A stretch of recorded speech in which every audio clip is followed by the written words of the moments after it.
Hey there, everybody. Welcome to our morning edition of Big Brother 22 All-Stars Live Feed Spoilers. We are here the morning after the veto, and we want to try to believe that there could be something different that happens.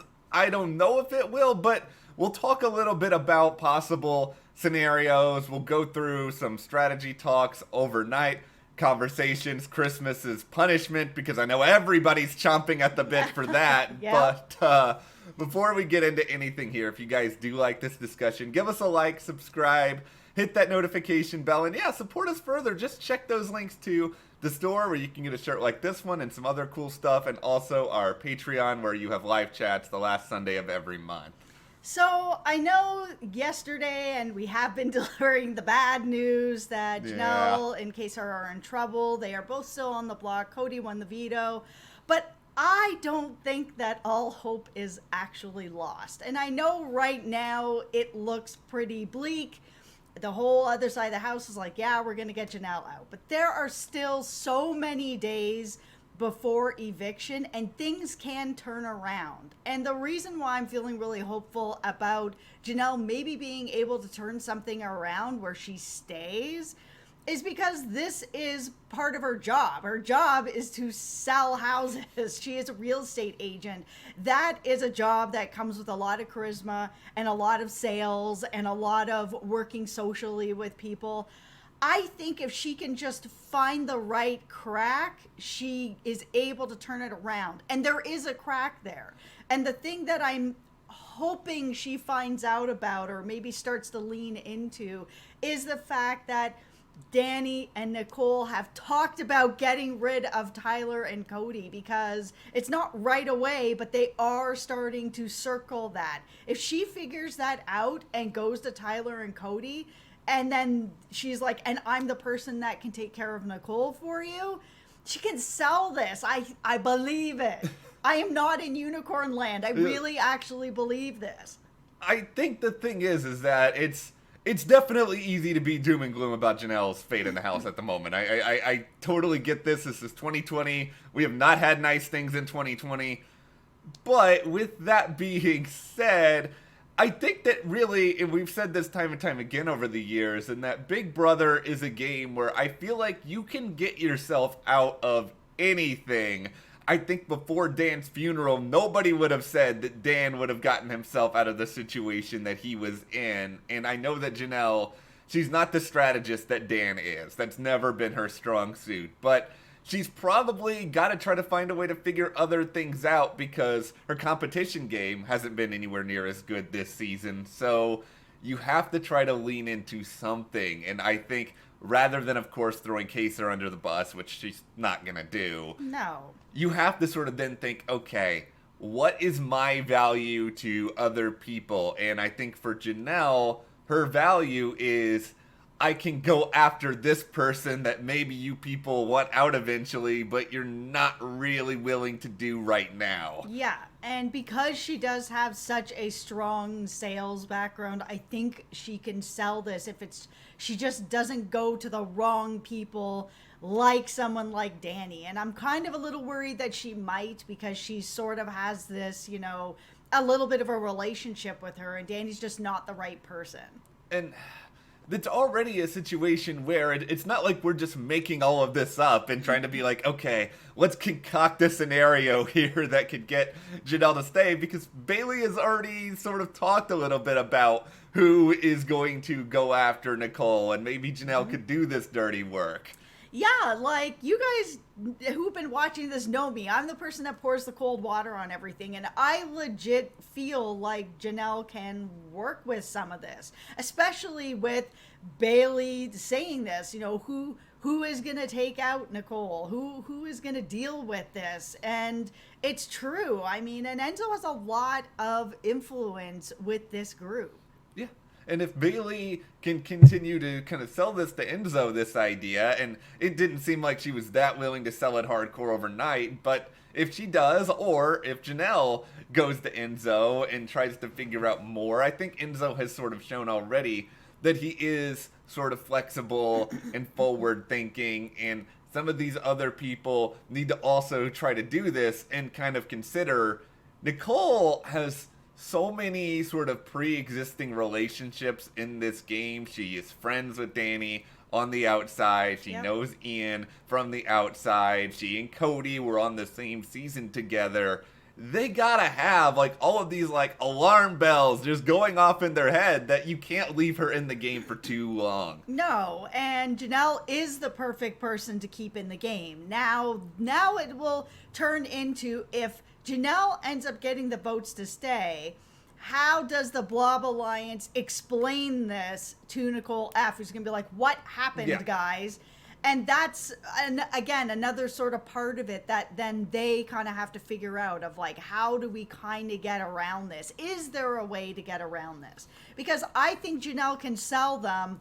They just have to figure out a way to sell it to NICOLE so that NICOLE isn't like, guys, I guess I'm out of this alliance.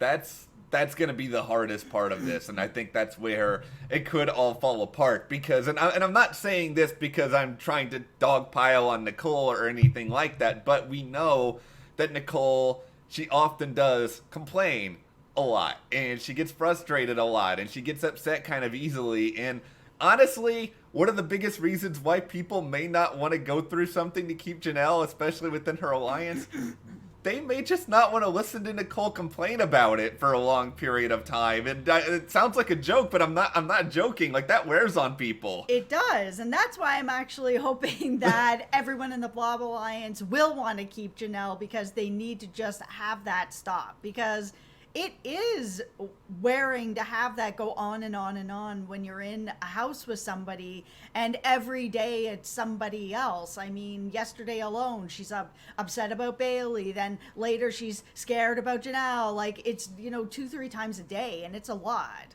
And she's already at the point where she's sort of like going to Christmas now and being like, let me tell you about what happened with Bayleigh where she made me cry. It's like, this stuff is calculated. It is strategic on her part, and I don't know if everyone fully realizes this here or there, but I think NICOLE being upset about Janelle, it is strategic in her own way to make sure that Janelle leaves and that none of these attempted shenanigans even happen. The only thing I'm worried about is that if the whole other side of the house is like, listen, Janelle, sales background, gonna try to work us, nobody talked to her this week, because we have seen that happen. I'm hoping, because it's All-Stars, that's not gonna happen, but we have seen people just get frozen out for the week where they don't allow them to have talk with them.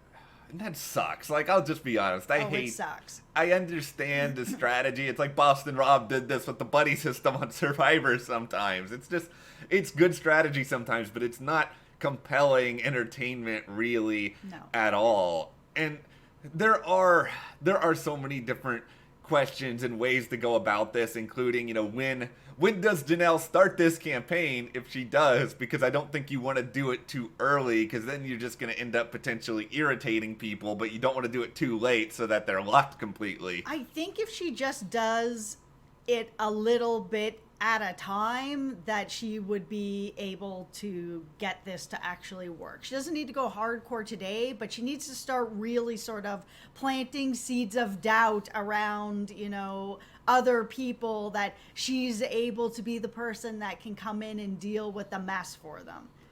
Any chance at all that Kaser just falls on his own sword here and is just, no, I don't think so. No, he's there. He's got something to prove. Kaser's not going to do that. No, I don't think that's going to happen. But there was this wonderfully wholesome moment where Janelle and Kaser were talking, and, Janelle was wondering whether or not she should have even come back this season because she's made Kaser a much bigger target. And he was just like, no, we haven't seen each other in a long time. I just loved being able to spend time with you again. It was just like, oh, guys. Yeah, it was very sweet. But I actually still think that even if Janelle wasn't there, Kaser would still be the target. It's just, the house just divided that way. Yeah, and I think Kaser, this is, I think, one of the reasons people right now are leaning towards keeping him is like they're not worried about him winning a ton of competitions. They're not worried about him being influential enough to persuade people. I mean, Kaser does not have the real estate background. He may not be able to sell in the way that Janelle can. Yeah, but I mean, he did a little bit already with Tyler, and I know Tyler's not voting, but Tyler has influence. And, you know, there was a talk where Tyler was kind of feeling that maybe down the road he could be working with Kaser. And while he may not be serious about it right now, I think he is serious enough about it that he's got it in the back of his head that once Janelle leaves, Kaser's a free agent, you know, Kaser could be really valuable. And this is why you need people like Janelle in there, because I think there's an awareness that, okay, Nicole needs to go at some point, but like Bayleigh sort of talked last night about who she would potentially nominate, and she was sort of like Nicole and Ian, because I think she's thinking to get rid of Nicole, you need to have someone up there that the house really, really, really likes in order to do it. But Ian it's just nobody's enough aware about certain relationships. I don't think Ian would stay in that situation. Ian would absolutely not stay in that situation. There's no way. I mean, Ian is a threat. He is very likable, but he's also a winner, and he's a winner that beat Dan. And, you know, Memphis already wants him out. He's the target. If Ian's there, Ian goes. Okay, we've waited long enough. The public really wants to know about Christmas's star baby punishment. Yep, here we go. Okay, it is a tiny star that she must treat like a baby. This is really dramatic stuff, everyone. It's crying, you have to get up and take care of it.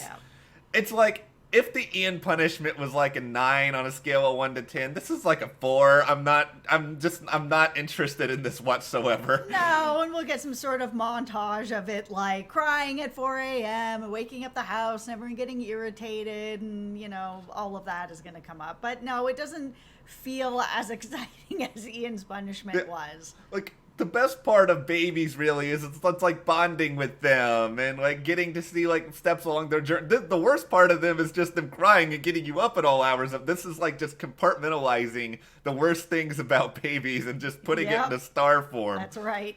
It's not as fun as costumes and aliens and getting Davon to wear a ridiculous mask and like do goofy things. Like, that was better. All right, we got to talk about your boy Kevin here. Wait a second here. I picked Kevin to win. That's right. I'm not claiming Kevin as my boy. Oh, he's your boy. At this point. Kevin thinks that Tyler is going to win the show if he sticks around. And I think that Kevin has a good read on that. I think if they keep Tyler in the game, that Tyler's going to win. Wait, you're saying Kevin has a good read on something? That is 100. That's what I just said. I can't process it. That's a very foreign concept for Big Brother 22. It's so true, because Kevin has had the absolute worst reads. But no, he is right about that. I think if Tyler stays, Tyler wins. I do think that there's a similarity with what Kevin and Ian on some level are trying to do now. I think Ian's just doing it better, where Ian is sort of acting oblivious to people like Danny when it comes to certain people within the Blob Alliance working together. And I think both of them are sort of thinking, all right, you know what? I can't work with some of this dysfunction that is going on with Janelle and Kaser or whatever else, so I'm just going to let a couple people go. Hope the bigger alliance starts to implode, and I can be there to help pick up the pieces. For sure. And I mean, that's kind of where he has to be, because the bigger alliance has picked off everybody. There's just nobody really left. Like, whether it's Kaser or Janelle that goes, there's really then only going to be whoever's left and Kevin. I think the majority of time I would agree that this is a good strategy. I mean, we've seen it. We've seen the big alliance sort of fall apart. I mean, Cliff did this a little bit on Big Brother 21, and it did work okay with him. The problem this time, though, is that you have a lot of people who sort of know each other. I know, like, Holly and Kat were kind of aware of each other, and Christy and Tommy last time, but it's like Danny, Nicole, Ian, Cody. Like, there's just a lot of substantial relationships here. Yeah, I mean, the Big Brother community, we've been to a few, like, events and stuff like that. The house guests all know each other. Like, it's sort of the ones that don't really stick in with this stuff, like Eddie McGee or Brittany from season 1. They just, like, have gone off to do their own stuff. So if they came back in the house, it'd be like, I don't know who anybody is. But a lot of the Big Brother community is really tight.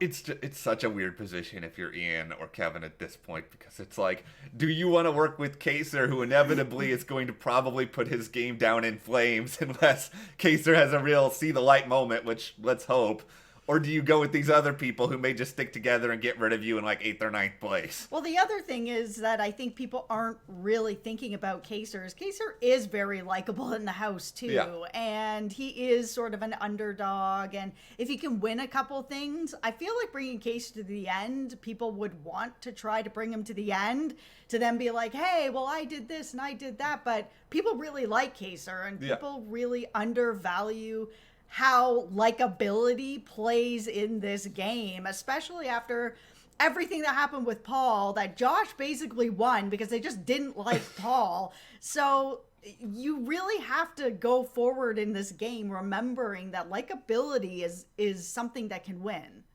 And Kaser's gonna get a power, guys. I don't actually know if there's a power coming, but Kaser's gonna get it. Anyway, we will wrap up this video. What do you think Janelle can do to save herself? Also, thumbs up, thumbs down on Christmas's Star Baby. Let us know in the comments. And if you like this video, give us a like, subscribe, and support us further. Check those links to the store, our Patreon, and we'll see you here next time.